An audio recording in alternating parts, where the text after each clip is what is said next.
한국 경제 위기 경고, 한미 산업동맹 강화해야.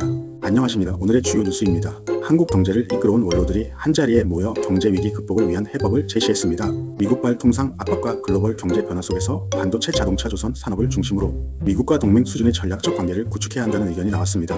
또한 경제 심리 안정과 단기적인 금리 인하가 필요하다는 주장도 제기됐습니다. 자세한 내용 지금부터 전해드립니다. 경제 원로들 한국 경제 위기 정책 변화 시급.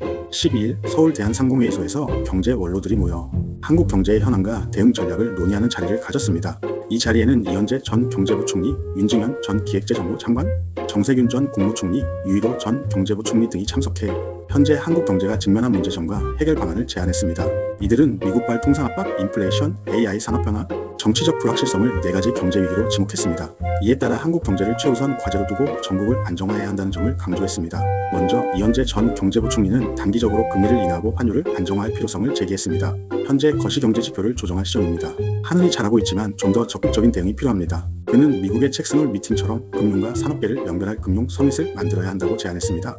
윤증현 전 장관도 내수 부진과 경기 침체를 이유로 단기적으로 금리 인하를 고려해야 한다고 밝혔습니다. 경기 회복을 위해 한국은행이보다 적극적인 역할을 해야 합니다. 이날 간담회에서는 정치적 불확실성이 경제 성장의 가장 큰 걸림돌이라는 점도 지적됐습니다. 유일호 전 경제부 총리는 첫째도 둘째도 경제 주체들의 심리적 안정이 중요합니다. 라고 강조하며 정부는 경제 정책 운용에 흔들림이 없다는 확신을 시장에 주어야 합니다. 라고 덧붙였습니다. 윤증현 전 장관 역시 경제는 절대 정치와 분리될 수 없습니다. 지금처럼 국회와 행정부가 제 역할을 하지 못하면 어떤 경제 정책도 효과를 낼 수 없습니다. 라고 지적했습니다. 특히 이번 간담회에서 가장 강조된 부분은 미국과의 경제 협력을 더욱 공고히 해야 한다는 점입니다. 이현재 전 경제부 총리는 반도체, 자동차, 조선업은 한국 경제의 핵심 산업입니다. 이들 산업을 미국과 동맹 수준으로 협력하는 전략적 관계로 발전시켜야 합니다.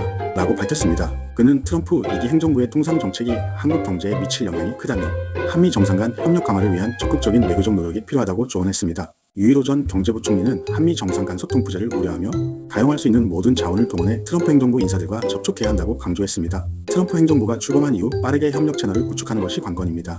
이날 간담회에서는 거시경제 안정화, 금리 인하, 경제 심리 회복, 한미 경제 협력 강화 등의 대책이 논의됐습니다. 경제 원로들은 지금은 한국 경제의 중요한 전환점이며 정부와 기업, 금융기관이 한 목소리로 대응해야 한다고 입을 모았습니다. 과연 한국 경제는 위기를 기회로 바꿀 수 있을까요? 앞으로의 정책 변화와 대응책이 더욱 주목됩니다.